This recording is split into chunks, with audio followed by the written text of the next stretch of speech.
In the year 2017, a quiet street in Nashville rested between rows of modern shops and restaurants that had slowly replaced most of the old neighborhood buildings. People passed through the street every day without noticing the small store tucked between a coffee shop and a clothing boutique, but musicians noticed it. Above the door hung an old wooden sign that read, Henderson's Guitar Shop EST, 1972. The paint was faded from decades of sunlight. The wood had been repaired several times after storms, but the sign had survived. For 45 years, the shop had welcomed musicians from all walks of life. Teenagers came in looking for their first instrument. Traveling musicians stopped by to replace broken strings before concerts. Some customers didn't even come to buy anything. They simply came to sit, play, and talk about music. Inside the shop that evening, the atmosphere was different. Margaret Henderson sat behind the counter, staring at a white envelope resting on the wooden surface. She had read the letter several times already. Each time it felt heavier. Final eviction notice. 3 days. That was all the time she had left before the building owner would legally take the shop back. 45 years of music, 45 years of memories, about to disappear. Margaret slowly looked around the shop. Her eyes moved across the guitars hanging on the walls. Each one reminded her of her late husband, David. David Henderson had opened the shop decades earlier with a dream. He believed music could bring people together. Now Margaret wondered if his dream was about to end. But somewhere in the city, someone who understood music better than most people was about to walk through that door. Someone the world knew as Ozzy Osbourne. Margaret stood up slowly and walked toward the wall behind the counter. An old photograph hung there. It showed a younger man, smiling proudly in front of the same guitar shop many years earlier. That man was David Henderson. Back in 1972, David had opened Henderson's Guitar Shop after years, playing in small country and blues bands across Tennessee. He never became famous, but he never cared about fame. David believed music had a deeper purpose. He believed guitars could connect people who would otherwise never meet. When he opened the shop, he refused to run it like a normal store. Customers weren't rushed. They were invited to sit down and play. David would often say, "Don't buy the guitar you think you should buy. Buy the one that speaks to you." Some stayed for hours trying different instruments. Many young musicians said the first time they truly believed they could become artists was inside that shop. But everything changed in 2015.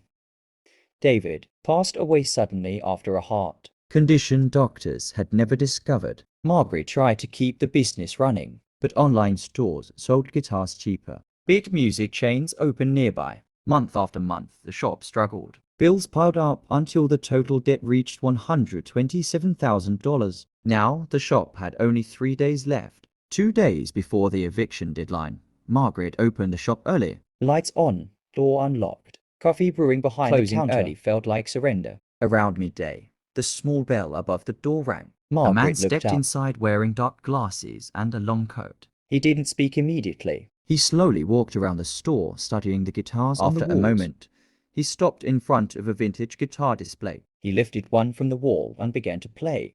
The man's voice sounded familiar.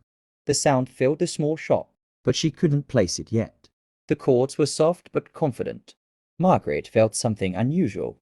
Margaret stood behind the counter, watching the stranger as he played the guitar. The way he played immediately caught her attention. He wasn't rushing. He wasn't trying to impress anyone. Instead, he played slowly, letting each note breathe inside the quiet shop. The sound filled the small room with warmth. For a moment, Margaret forgot about the eviction notice sitting on the counter. It reminded her of the early days when musicians used to crowd the shop testing guitars and laughing together. The stranger continued playing for another minute before stopping. He looked up and noticed Margaret staring at him. Then he smiled politely. Margaret quickly looked away, embarrassed. But something about the man felt familiar, very familiar. The long dark coat, the round sunglasses, the messy hair. She had seen that look somewhere before. The stranger slowly removed his sunglasses. The moment he did, Margaret froze. Her eyes widened in shock. It was a face she had seen on countless album covers stacked in the shop's back room. A face that had appeared on posters and magazine covers for decades. Standing right inside Henderson's Guitar Shop was Ozzy Osbourne. Margaret blinked several times as if trying to wake up from a dream. I can't believe it's really you. she said nervously. Ozzy chuckled softly. I get that a lot. Margaret shook her head slowly. Of all the places you could be, why here? Ozzy shrugged with a relaxed smile. I just like guitars. Margaret laughed in disbelief. Her tiny guitar shop, the one she was about to lose forever, had suddenly become the most unbelievable place in the city. And somehow she had a feeling this moment wasn't a coincidence. Ozzy carefully placed the guitar back on the wall. He slowly walked around the shop, looking at the instruments hanging neatly on the walls. Some were new. Others clearly carried decades of history. This place feels special, Ozzy said quietly. Margaret smiled faintly. It is. Ozzy looked around again. How long has it been here? Margaret walked toward the counter and picked up a framed photograph. Since 1972, she said. She handed the picture to him. It showed a smiling man standing proudly in front of the shop holding a guitar. That's my husband, David. Ozzy studied the photo. He looks proud. He was. Margaret said. This shop was his dream. She slowly began telling the story. How David had opened the store. Because he believed every musician deserved a place to belong. How young artists used to come in just to play guitars for hours. How the shop became a meeting place for local musicians. Margaret pointed to several old photos on the wall. Every picture here tells a story. But her voice slowly changed. The world changed too. Online stores began taking customers away. Large chain music shops opened across the city. Sales dropped. Bills piled up. Finally, Margaret picked up the eviction notice. They're giving me 3 days. Ozzy listened carefully without interrupting. The shop became quiet again. Ozzy slowly walked across the wooden floor. The floorboards creaked under his boots. He stopped near a corkboard filled with handwritten notes. Thank you letters from musicians. Photos of customers holding guitars they had purchased years ago. Ozzy read a few of them carefully. Thanks for helping me buy my first guitar. Best shop in the city. Music lives here.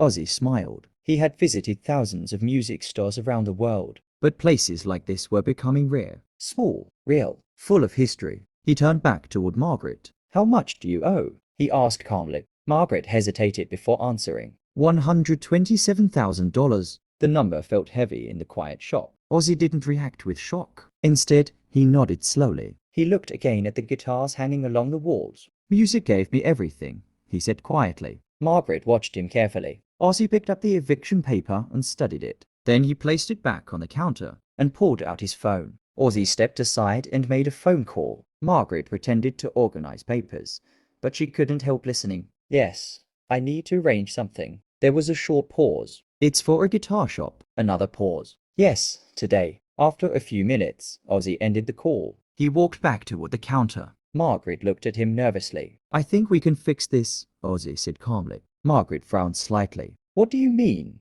Ozzy leaned gently on the counter. I'm arranging a payment of $100,000 toward your debt. Margaret stared at him. For a moment, she couldn't speak. You're serious? Ozzy nodded. Margaret covered her mouth in shock. Tears filled her eyes. Her shop had been days away from disappearing forever. And suddenly, everything had changed. But why would you help me? She asked. Ozzy looked around the shop again. Because places like this matter. Before leaving, Ozzy picked up the same guitar again. He played a few quiet chords. The sound filled the shop once more. Margaret watched from behind the counter, still overwhelmed. This place reminds me of the first guitar shop I ever visited, Ozzy said. It wasn't fancy. The floors were old. The guitars were magical. He smiled. That's where musicians begin. Ozzy placed the guitar back carefully. He picked up his sunglasses and walked toward the door. Before stepping outside, keep the music alive. He turned. Margaret nodded with tears in her eyes. Ozzy stepped outside. The small bell above the door rang softly. Sunlight poured through the windows. For the first time in months, Margaret felt hope again.